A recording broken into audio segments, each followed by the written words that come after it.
The test is in 4-part, Part 1, Part 2, Part 3, and Part 4. Now look at Part 1. Part 1. John Helston, a student from London University, wants to know some information about a 21st conference. You'll hear a conversation between John and university staff. Now you have some time to look at questions 1 to 5.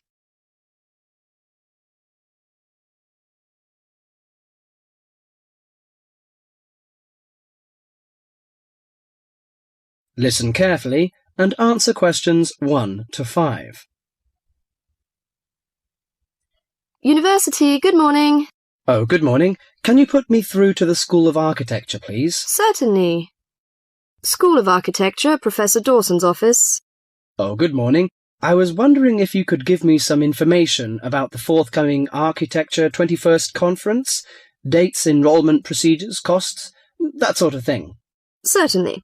When exactly is the conference? Well, the conference runs for 3 days, from the 18th to the 20th of October. 18th to 20th of October? Oh, good. I'll still be here then. And where exactly is it being held? Is it at the university, as in previous years? No, it's actually being held at the Pacific Hotel. We've rather outgrown the university conference facilities, so we've opted for this new venue. Right, Paradise Hotel. No, Pacific Hotel. Oh, right. And presumably we can get accommodation at the hotel?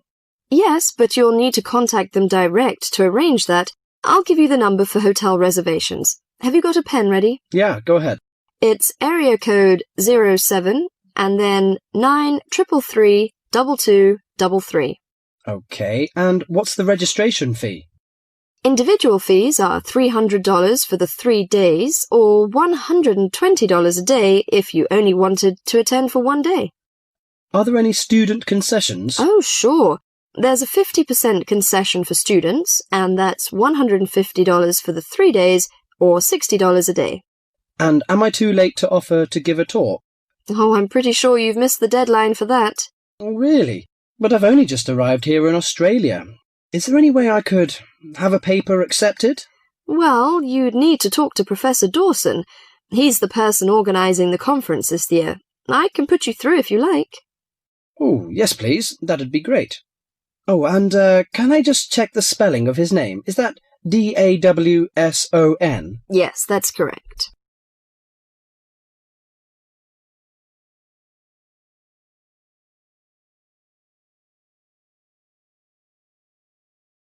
Before you hear the rest of the talk, you have some time to look at questions 5 to 10.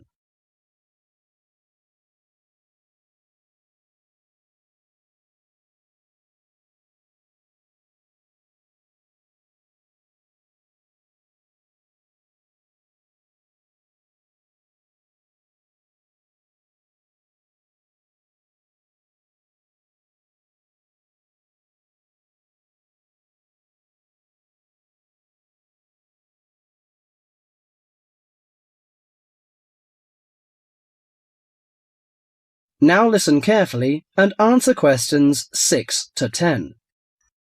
Professor Dawson speaking. Oh, hello. My name is John Helston. I'm an architecture student at London University. I'm here in Australia for 3 months, looking at energy-saving house designs. Right. I'm interested in giving a talk on my research at the conference, but I believe I may have missed the deadline. Well, strictly speaking, you have. The closing date was last Friday. Oh, no! But we may be able to include your paper if it fits into our program, but you'll have to be quick. Okay, what do I need to do? Send me an outline of your talk, and make sure you'd include an interesting title for the talk, something to attract the delegates' attention. Okay, interesting title, right? The outline should be no more than 300 words, though. Right. I should be able to keep it down to 300 words, but would 400 be okay? No, not really, because we have to print it in the proceedings, and we just don't have the space. Sure, I understand. And also, can you send me a short CV, the usual stuff, name, age, and qualifications, that sort of thing? Right, include a brief CV. Actually, you can email it to me. That'd be quicker. Sure. What's your email address? Well, the best thing would be to send it to the conference administrative officer. The address is admin in lowercase, you know, in small letters. Right. So that's admin@uniconf.edu.au. Right. I'll do that straight away. Thank you very much. You've been very helpful. Okay, well, we hope to see you in October then. That is the end of part 1. You now have half a minute to check your answers.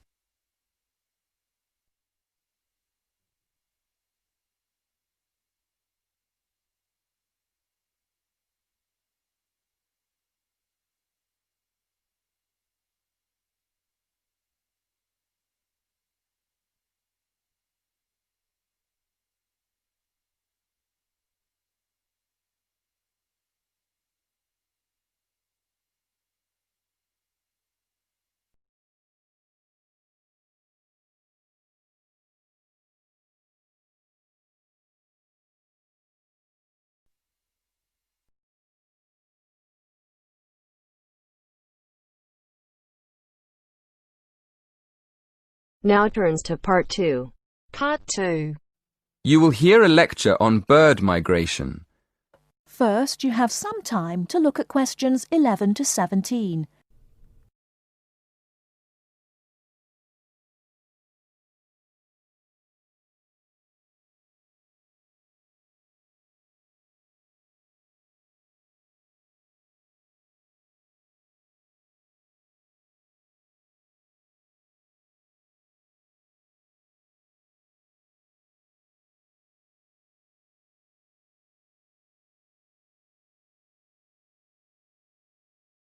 Now, listen carefully and answer questions 11 to 17.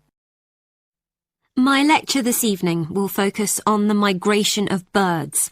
That is, how birds fly in big groups from different parts of the world at certain times of the year. In the first part of the lecture, I'll talk about the reasons why birds migrate, when they migrate, and which parts of the world they migrate from and to. To start with, why do birds migrate?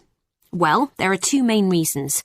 1, they migrate to look for food, and 2, they travel to parts of the world that are more suitable for breeding. In fact, these reasons are closely linked.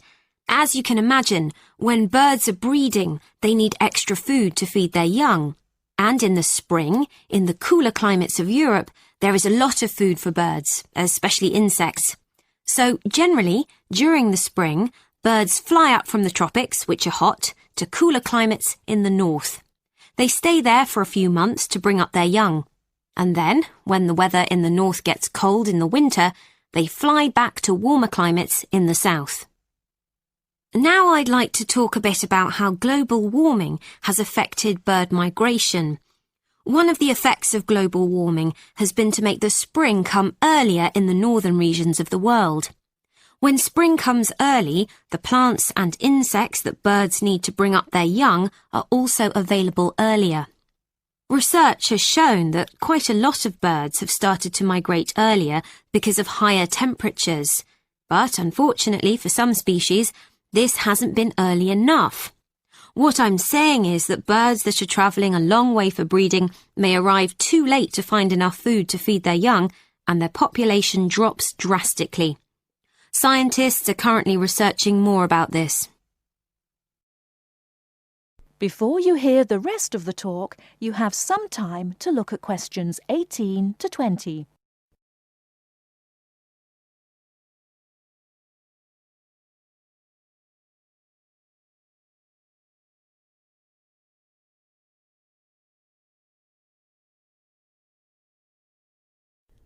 Now listen and answer questions 18 to 20.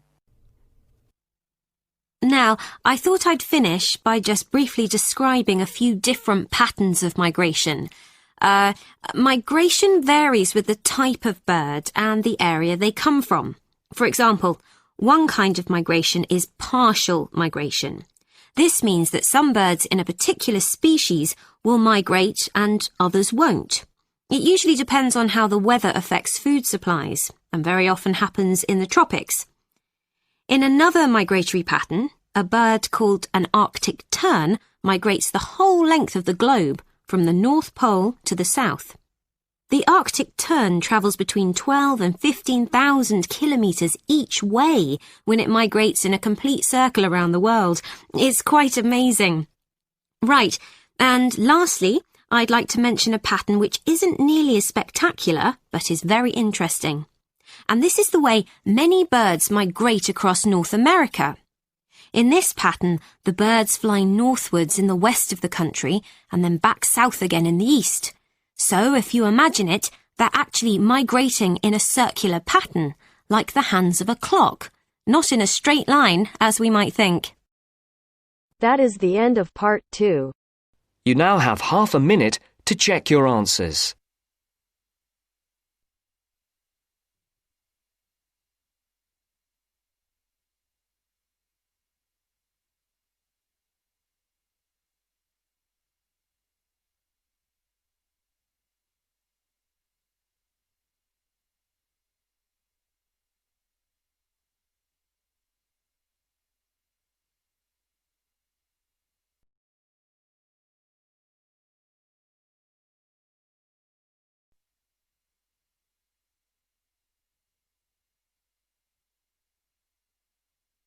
Now turns to part 3. Part 3. You will hear an interview with Dr. Simons. First, you have some time to look at questions 21 to 24.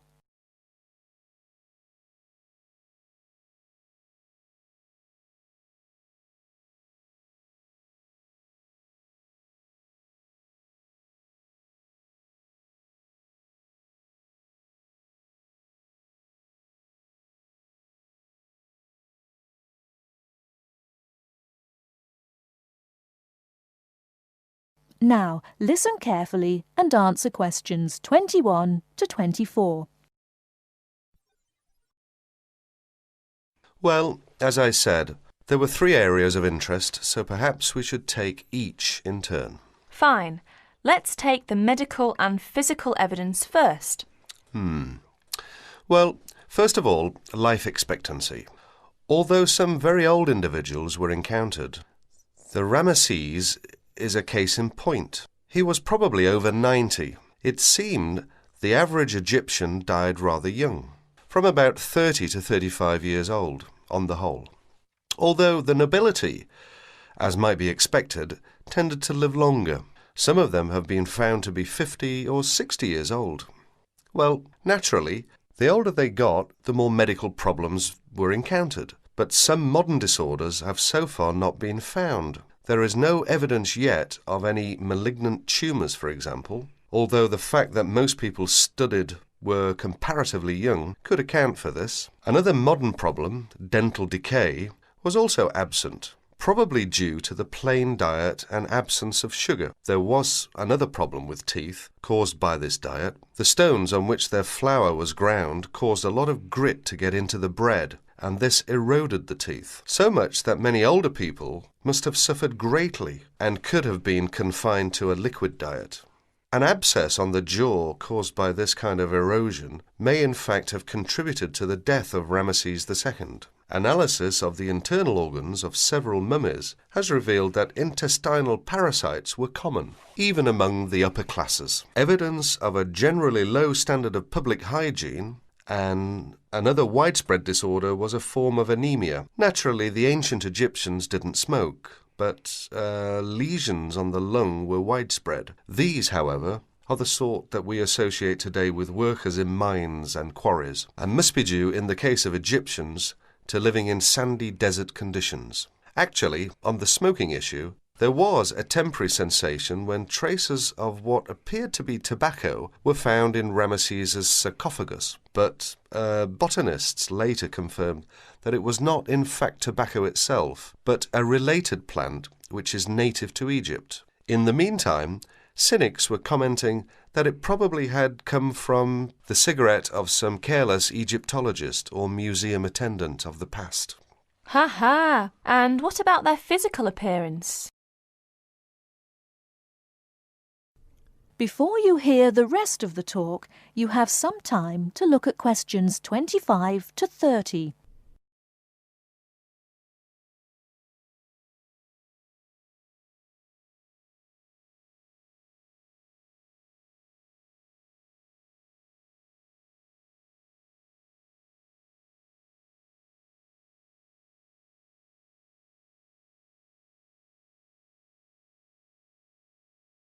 Now listen and answer questions 25 to 30. Well, what would you expect from seeing Egyptian art?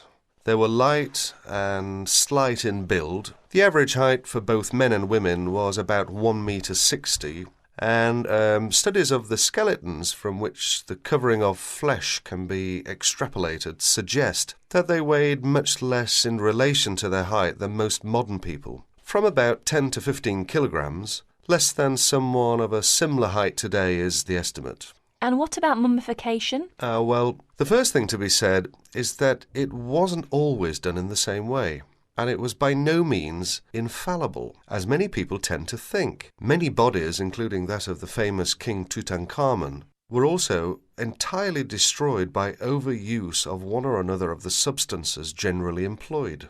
The basic procedure was much the same, however. Most of the internal organs, including the brain, were removed and preserved separately in a jar. The brain was got out through the nose using a sort of hook. Oh dear. Yes, it used to be thought that the heart was always removed too, but in the case of Ramesses it was found in place. The body was then immersed in a substance called natron. That's a form of sodium carbonate, which occurred naturally in Egypt, for 40 to 70 days. It was then washed, made up and wrapped in linen bandages and placed in its coffin or sarcophagus. Then it was soaked in oils, resins and perfumes to help preserve it further. You said the body was made up. Do you mean its face was painted? Yes. Ramesses was not only made up, they had to restructure his nose, which was damaged when they took out his brain. The investigators found that it had been stuffed with small animal bones and peppercorns of all things. His hair had been dyed too. You said that Ramesses had suffered other adventures after his death? Well, yes. Poor chap. Well, for a start, he was found in a much later tomb than his real date. Along with a lot of other pharaohs, it looks very much as if the priests of later times had moved and reburied him to save him from tomb robbers. His body was transported, along with the other pharaohs found in the same tomb, to the Cairo Museum. That was in 1871, and it was put on display. Well, naturally, removed from the dry desert atmosphere, his body started to deteriorate, and by the 1970s was in very poor state. That was part of the reason why the Egyptian authorities gave their consent for its temporary removal to Paris for study, yet another upheaval. The French experts aimed not only to carry out an investigation, but were also able to apply the latest techniques of restoration and conservation, so that at the end of the study, Ramesses was specially treated and then rewrapped in new bandages. Well, they weren't exactly new, since they were of ancient Egyptian date, given a new sarcophagus and carefully transported back to Cairo, where he is now kept in a controlled environment, which should slow down the deterioration process. So, as I said at the beginning, not only was science served, but a proper respect was paid to the remains in the end. Exactly.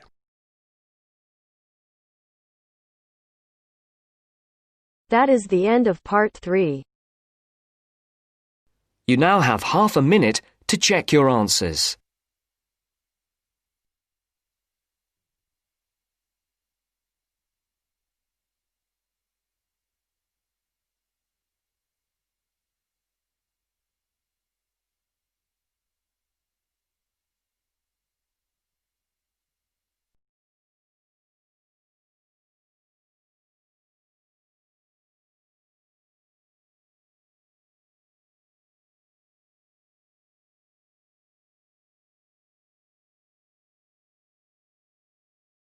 Now turns to Part 4.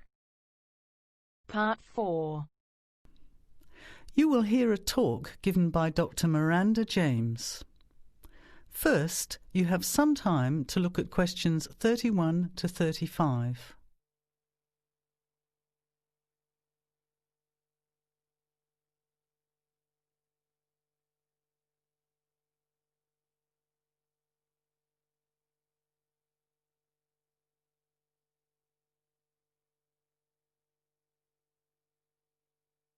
Now, listen carefully to the talk and answer questions 31 to 35. Good afternoon, everybody, and welcome to the first in a series of talks we have arranged for the Overseas Students Association this semester. Dr. James has very kindly agreed to speak to us today on the topic of public speaking, and judging from the large numbers of you here, it's clearly a subject of great interest and relevance. Dr. James. Hello. It's good to see so many of you here, and hopefully what I'm going to tell you will be useful to you both here at the university and in your future employment. Many people avoid speaking publicly, by which I mean in front of, say, 10 or more people. Not because they lack the ability, but mainly because they lack confidence, which is really only due to lack of practice. Today, as a consequence of the influence of television, audiences expect speakers to be relatively brief and to the point, in addition to being well-informed and interesting or entertaining. Probably the most important part of public speaking is what you do beforehand, by which I mean preparation. This includes practical details, such as knowing precisely what your topic is and exactly how long you are expected to talk for. You should also plan the content thoroughly. A good strategy is to write out the content as you intend to say it, and then make brief notes, preferably on small cards, which you use to talk from. This way you sound more natural. You incorporate pauses while you look at your notes, and you can then look at your audience while you are speaking. Never read your speech without looking at the audience. Eye contact is a very important part of communicating with an audience. So deliberately move your head and look around at your audience. Pauses are important, as most people, when they are nervous, tend to rush through their speech. Now you have some time to look at questions 36 to 40.